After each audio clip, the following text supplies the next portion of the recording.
Welcome to Lord's Raceway, Bendigo. Been an absolute ripping winter's day, Troy Harley, mate. We're back here to preview the Bendigo Gold Rush Carnival, and it's a big day coming up. The track looks enormous, nice and wet, ready to go.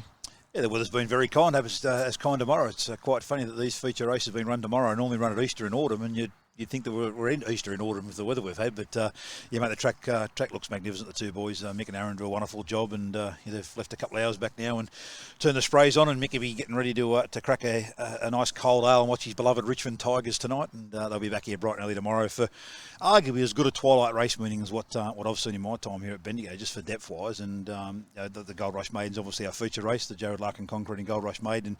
There's some exciting stars of the future in that, but the Stayers Cup, depth wise, well, we've had some out and out champion Stayers race here at Bendigo, the 660, the Irma Bales and the Burn One Downs and Proven Impalas and Co. To have a race that combined have won nearly $1 million in prize money. That's amazing. Contested 15 group races, and just the depth of that staying race as a race overall is as good a 660 event as what we've had since we were out on the track here 8.5 years ago. So looking forward to tomorrow's racing. I am getting converted, I must say. Some of these figures these greyhound guys come up with are just absolutely phenomenal. You've done a great job. I think you've excelled yourself. You don't do a lot of homework, but you have actually excelled yourself. You've done a rip and preview here for the punters at home to sit back and just have a recap of the 5 heats and probably refresh themselves as well. We'll throw to those 5 heats and we'll come back afterwards for a little bit more of an in-depth talk about them. Heat 1 of the 2020 Gold Rush Maiden Series saw Zipping Albert from box number 3 sent to the box as a $2 punters elect, and after being moderately away and finding a little bit of trouble in the back straight, Zipping Albert soon found open space on the side and powered the line in 12.26 and stopping the clock for trainer Karen Pitt in 23.77. Was accused coming up to the corner. Zipping Albert, after just a moderate getaway, has ripped away up the home straight, and Zipping Albert by about 6 lengths. Nifty Nelly second, third. Heat number 2 saw the latest member of the exciting Basketball Nalak litter for Dallas Massena debut, and the punters that took the $1.50 had no cause for concern as the speedster clocked 6.42 to the first mark and was never headed in a 6-length victory in 23.73. Home corner though, and it's Lalina, the odds-on favourite, streeting them up the straight, and a very impressive win to Lalina. Second, Zipping Tiffany worked home. The third heat of the Gold Rush Maiden was a little bit more of an open affair, with 4 runners finding support from punters. After the locally trained Espresso Eclipse showed terrific speed to lead early, it was left for the Michelle Nolan Zero Cool to storm down the outside and lock her spot in for the Rich Final, posting 24.01 coming from well off the speed. Alpha coming up to the corner, narrow leader Espresso Eclipse, but it's been challenged quickly. Zero Cool on the outside, swept up, hit the front. Zero Cool has raced away, won it by 3 or 4 to Webleck Blue. Heat number 4 was another open event, but eventually it was Music Event that was sent to the box as a $3 favourite. The former New South Wales sprinter, now in the care of astute trainer Michael Carter at Kyala, made his debut at Bathurst as a 16-month-old pup. After 2 unsuccessful runs there, certainly showed the ability he has, posting 6.42 in the first split and maintaining that momentum all the way to the line, clocking the fastest heat time of 23.62. Then Game Go Ship, but around the corner, Music Event having its first run in Victoria for Mick Carter is going to bolt in Music Event by 6 lengths. Webleck Wheel second, third nice. Betting in the 5th and final heat was dominated by Mario Briganti's debutante Rockstar Ruby. But those that took the $1.50 the Fernando Boa Red Rocks youngster off the Red Alley had their heart in the mouth until approaching the home turn, when eventually Rockstar Ruby checked off the heels of the leader and found galloping space to be able to career away for a solid 24.16 victory. And Mandalo, but around the corner, Rockstar Ruby managed to work to the front. The odds-on favourite's been a good win. Rockstar Ruby, 2.5 year easy, third lead. So you have a great rate, mate. I think that's very, very impressive. Give people a little bit of a different feel for it from a trotting point of view, mate. For someone like myself, coming back and actually having a look at it, there were some great runs. A couple of dogs getting checked over heels and the likes, and there's a couple of superstars out in front just flying along. Yeah, there was, mate. Obviously, when you talk about inexperienced animals, the speed is the key to most of the things. That's what made impressive performances by the likes of Zipping Albert, Zero Cool and Rockstar Ruby to win their respective heats from off the speed and overcoming some trouble. But the Speed Dogs Music Event and Lalina. Lalina's a member of a hot litter. Mother Nalak won the Gold Rush Maiden here in 2016 and there's been 7 or 8 of these grounds. Been very, very impressive already to date. And it'd be interesting to see if there's any more with a billy in the litter. But they clocked 6:42, both Music Event and Layla into the first mark, which is just sizzling sections. I mean, once you start breaking 6:50, you're seriously high quality performances. And to put into perspective the times on the day, Shimba Breeze won basically the free-for-all race, and she'll be back for the Cup. She ran 23:68, I think, off memory. And these grounds have run 62, 73 and 77. So they're not far off a greyhound that's won a couple $100,000 in prize money and his group performed. So you're talking some pretty smart, promising youngsters amongst them. And the always intriguing thing about maiden finals is how dogs improve from having their first performance in a field. It's like the debut run can look very impressive, particularly the boxes they draw and what's around them, and all of a sudden they're put in a field where there's not a lot between them. It's just going to be very interesting to see how that goes. Like all finals, luck plays a huge part. But on paper, the race looks like Music Event and Lalina will be out in front highballing. Whether that gives a ground like Zipping Albert the opportunity to get the drop on them and stalk them to the first turn of the side. And if those two do have to do a fair bit of work, there's no question he's got a couple of lengths on the others in the run home. And even a ground like Zero Cool probably looked like it was well boxed in box 7, goes to box 1, but very strong. And Rockstar Ruby, who was a short price favourite and found a bit of trouble off the red, she looked like she wanted to get off. So she may actually be boxed okay in box 8, and despite the fact that she looks on paper a long way behind them on times, just depends on what happens up front. I mean, as I said, if everything goes according to plan, Music Event and Lalina, they'll lead, and whether or not they can cut each other's throat, a dog like Zipping Albert or Rockstar Ruby can pounce on them. But it's hard to see any one of the three not winning the race. Music Event, Zipping Albert and Lalina, but they have drawn 4, 5 and 6 in a young dog's race, and maybe the benefit of having 3 career starts now for Music Event, that may just put him a little bit ahead. I'm no greyhound expert, never have been. Some of the races looked very messy early on, like getting away, and the likes of a couple of the dogs were checked over heels, fighting for position. You said just then that the 1 likes to be out wide, it's drawn in. The 8 likes to draw in, it's drawn out. Is there a potential for a lot of carnage early? Is there a risk of that in this race? Yeah, I'm not sure about carnage. I reckon they haven't drawn bad to have carnage, and most of them seem to be reasonably smart, but certainly a lot of checkered runnings and checkered passage, and that's what can happen. If Music Event and Lalina do have to do a fair bit of work, they can take a couple of tenths off their performance and let that one of those dogs that have sort of got a suck run behind them finish too powerfully. But as I said, maiden heats in particular, they're like 2-year-old trots or a 2-year-old 800-metre dash at a thoroughbred race. Just when the box is open, what they do is what they do, and these dogs are the cream of the crop at the moment. And what they'll come through, and you'll find a few of the dogs behind them were pretty good runs, and you might see them in a couple of weeks' time coming back for the Vic Breeders and just improve with that experience, as Music Event has. His first 2 runs was only a 16-month-old pup at Bathurst for Alan Pringle, raced like a 16-month-old pup, has come back a little bit better, seasoned, a little bit better, did everything right, just a little bit more education, a little bit more maturity, and bang, he was on song the other night. And it should be a terrific race. But I think 4, 5 and 6, there's no doubt they're the 3 runners at this stage. There's probably another couple of runners in the race that in 6 months' time you go, well, how did he get beat? But I think out of those 3, and with the way that they're drawn, I'm actually leaning towards Zipping Albert. I think he can just sit a length and a half off at the first turn and just stalk them, and as soon as they make a mistake, be too strong. But terrific race, and $10,000 the winner of that maiden event. It's certainly nothing to be sneezed at for a young dog. It's a maiden final, good quality races. Dogs are immature. How do our trainers stack up as far as maturity? Is it a wide-ranging sort of group of people? Is there going to be some people a little bit more on edge tomorrow than a lot of the others? Maybe take it in their stride. Yeah, no, I think they'll take it in their stride, mate. It's pretty rare in a race like that. Had it been a Group 1 race, there might be a couple there a little bit more on edge tonight and sleeping with a little bit more nervousness, but no, they're pretty experienced, most of the trainers, and all very good quality trainers, and that's what it was. There was no issue in having confidence backing their debutants last week. Yeah, and it's a great series. It's been a ripper day. I mean, it's a bit overcast now. We're probably a little bit late getting up. It's been a ripper day. Tomorrow's same thing. A little bit of chance of rain towards the end of the evening. Then there's not much predicted earlier, so good times. Should be a good even race meeting. Yeah, mate. Yeah, it's the rain sort of doesn't bother the track too much, and obviously with no one allowed on track apart from the trainers, it's not going to influence our day too much. But as long as the wind stays away and it doesn't sort of upset the apple cart in terms of the pattern of racing, it's what you want to see, a nice calm day, and a little bit of rain doesn't sort of bother too much, but it actually just saves us watering the track sometimes. So. Tourism, Bendigo, you and me could do the job, because it has been absolutely sensational today. It is getting a little bit nippy. You've got two great races on the card, mate, coming up. You've got terrific local sponsors. We must not forget them. Jared Lark Concreting, you can see his phone number there, 0416 376 262. Or Gray's Removal. They are actually the sponsors of the Stayers Cup, which is what we're about to roll over onto. And we'll have a little bit of a comprehensive thing. But well done to both sponsors. Anyone watching the footage, their names will be up just past the semaphore board there. Great sponsors of the club, and they contribute a lot of money towards it in sponsorship. And I would also imagine just a little bit of loyalty as well, both parties.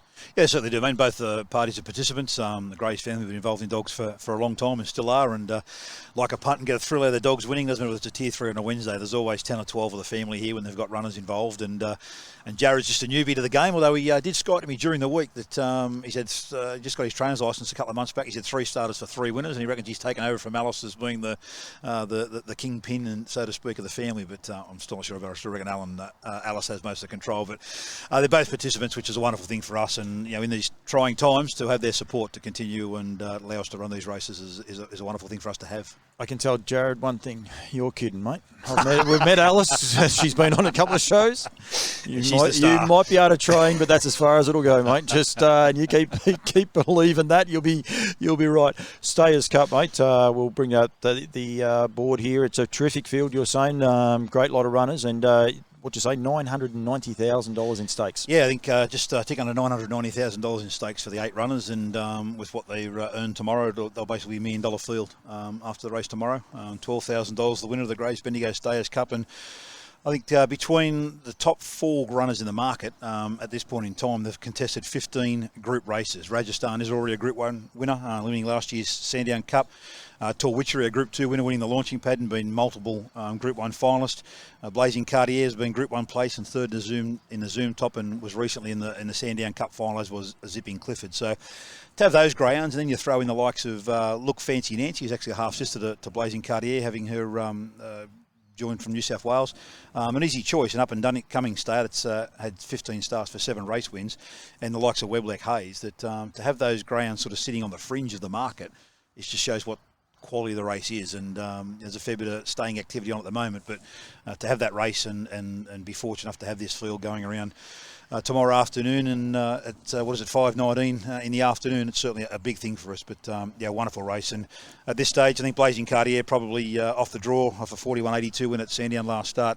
I'd imagine it'll be favourite, but you can't write off the other greyhounds, the way their ability and their performances. And just interesting to see the young ones take on the old ones at times, particularly over the distance trip.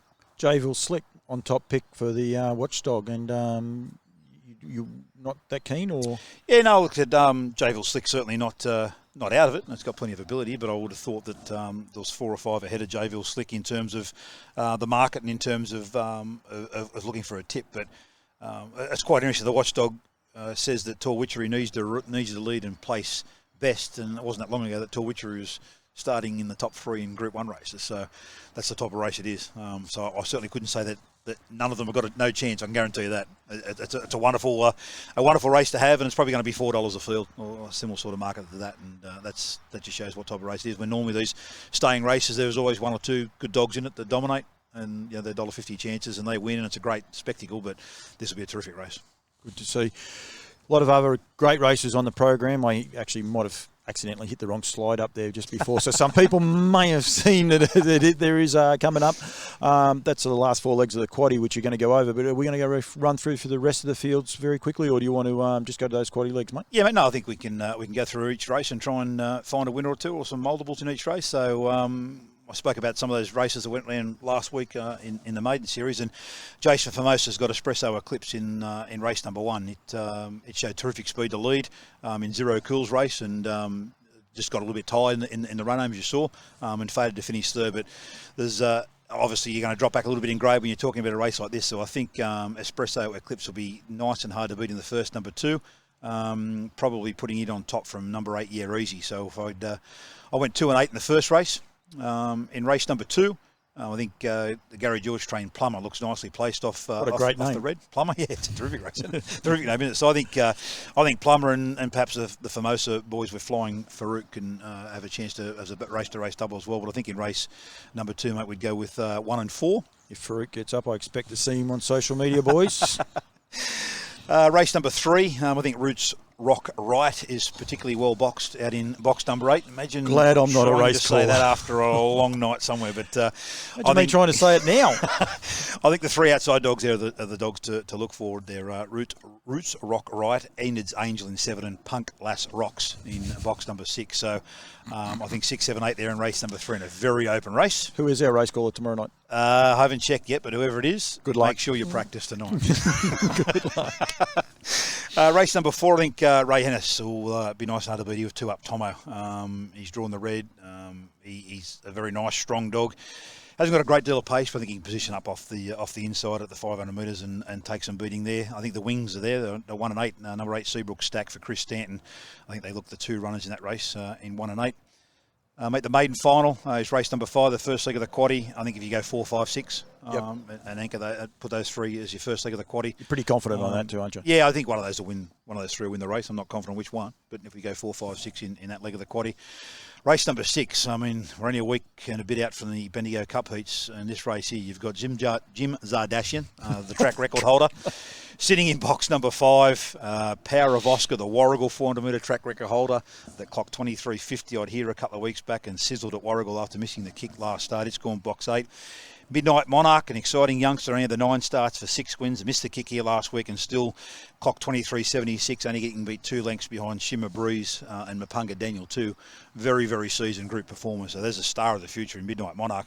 And Aston Peroni, he's probably going to start $10 and clock 29.47 at CNN a couple of weeks ago. But terrific race. I think any one of 4, 5, 7 and 8 can win race number 5, but probably race number 6 would probably go towards Power of Oscar off the box 8 draw, but a very, very good race and going to be a good form guide there for the Bendigo Cup. It's very interesting. Jim Zardashian, you didn't tip it, the Watchdog hasn't tipped it either, and it is the track record holder, and it's just interesting. I think it's more about racing patterns. I mean, Jim Zardashian, arguably the fastest dog in the country, 1 out, but can have a tendency to miss the kick. He's drawn box 5. He's going to get the clear run, the speed to burn in 7, and the ability in 8. Just it's one of those races that's it's like trying to tip the winner of a Golden Slipper. There's 5 or 6 stars in the race, and you just go with the box draws pretty much. Race number 7, mate, the Greys Stayers Cup. Greys of Bendigo, should say, Stayers Cup. And what were your numbers in this one again? Numbers here are 1, 2, and probably 6. So Blazing Cardio off the red. Torwitchery, the class runner in box number 2. And look, Fancy Nancy, I think will appreciate coming back to 660 and the open spaces here at Bendigo. So they're my numbers in the Stayers Cup. Race 8, Race 8, Manning. the Manning's Greyhound Complex, who also sponsors the Grade 5 series here on Cup Heat Day. Terrific race again. Max Tractor, he's performed with the best of them. He's certainly got to be one of the main chances. Last Hurrah comes off the back of faultless 600 metre form, and if he happens to find a position early, he's going to take plenty of beating. He's won 24 out of 57 overall in his career, so you can't do much more than that. And Hello Mavis having its first start. It's got terrific Gardens and New South Wales form having its first start for Jamie Ennis. But I'll probably lean towards Last Hurrah just off the box 8. Number 8 to beat 3 Max Tractor and 1 Hello Mavis in race number 8. Tab Long May We Play. They get a lot of mileage out of these races, don't they? The Tab Long May We Play, they are sponsoring races everywhere. They certainly have, and what a terrific advertising it's been in recent times. Their ads they've done for the Long May We Play, and Long May we continue to back winners with them as well. Mate, I'm going to go for drum beater for Jane Garland. I don't know that Jane's the drum beater, but I reckon Ian doesn't mind beating his drum. But I think drum beater for box number 6 for Jane Garland. I think it'll be nice and hard to beat from number 2, Rickalina Lass. I think if he goes 6 to beat 2 in race number 9. Just quickly, does Jane train many greyhounds? No, she's got a couple. Yep. They have a small team between them and do very, very well. He can always support their runners. Well, and truly the better half of Ian Garland, that's for sure. The Super U live video stream, and Brian Coughlin, hello to you. Hopefully we'll get back to that show at some stage, mate. That's race number 10 on the card at 6:20. Yeah, well, speaking of Coggo, it's probably one for him, You Fugitive. Number 1, I think. Well, very well named by Superman out of Inmate. But, I think this greyhound's at 11 starts for 5 wins, drawn perfectly. It comes off the back of 2 very, very impressive victories at Shepparton. I think it'll be nice and hard to beat from number 4, Zipping Pink, and 2 Blue Striker, but 1 You Fugitive on top in that one. Interesting little name for the last one, Gentleman Thief. I don't know too many about that. In race 11, the Easecom Electrical of Bendigo. Top tip too. Got plenty of mid-race pace for Dennis Trewin, Gentleman Thief. drawn Auckley in box 4, but was pretty impressive at the Meadows, a couple of runs back, clocking 30.09 off only a 5.14 early, just sizzled through the middle sections. I think it'll be very, very hard to beat Gentleman Thief if given a bit of room in the first 5 or 10 metres over number 1 Fancy Fabio and 7 all in Redmond, but number 4 Gentleman Thief in race number 11. And race number 12, Peter Brown Custom Homes, set to go at 6:58, so 7 o'clock finish. Yep, so just in time to kick back and watch whatever footy's on Friday night. Very tough race. I hope you're winning before you come to the last. We'll go number 1 Landslide for Adele Power. Certainly dropping in class on its last couple of runs. Drawn the Gun Alley, has won 3 times off box number 2 out of its 5 career victories. So I think Landslide off box number 1 will be nice and hard to beat in the last race from Argyle Rebel in box 8 and Resi Shout in box 6. But number 1 Landslide to finish race number 12 on what should be an outstanding afternoon of greyhound racing here at Bendigo. You've been very, very busy, mate, on some of your slides, and we didn't get around to putting this one up properly, but this is some of the feature events on the day, some of the things, the highlights. You put this up on your Facebook page, and anyone wanting to know who does all these, T. Harley does them himself, so he does a great job, but obviously the $10,000 Gold Rush at 4:40 is leg number 1. Leg 2, you've got here Aston Perani, Jim Zardashian, unbelievable these names, and Power of Oscar is one of the great clashes. Leg 3, the $12,000 Greys Stayers Cup, Blazing Cartier, Tuitri, and Rajasthan at 5:20. And then your last one, you've only got the 2 dogs in that Max Tractor, and Last Hurrah at 5:38 or 20 minutes to 6. So a good push for all of those, mate. Yeah, just some of the big names that are going around in that leg of those 4 legs of the quaddie, and yeah, good luck if you're playing them, and if you get the right numbers through, there might be a bit of value there too, because there's certainly no dominant runners in any of those 4 heats, so it should be a great afternoon. And mate, while we're talking about those types of things, we're both wearing the Mark Hughes Foundation beanie. Tonight kicks off the Mark Hughes Foundation beanies for brain cancer round in the NRL. Yep. Starting off with the Newcastle Knights tonight, so we'll be kicking back and have a look at that. But beanies for brain cancer round, obviously we normally do quite a bit around the Mark Hughes Foundation, as well as some other charities that we'll mention next week that we normally get involved with around the Cup time. But good luck to Mark Hughes and raising money and awareness for brain cancer research through the NRL round that kicks off tonight. We'll say one thing. A lot of beanies get around this time of year, a lot of promotional stuff, and they're all great. I tend to put my hand in my pocket for them all. There's no worries there.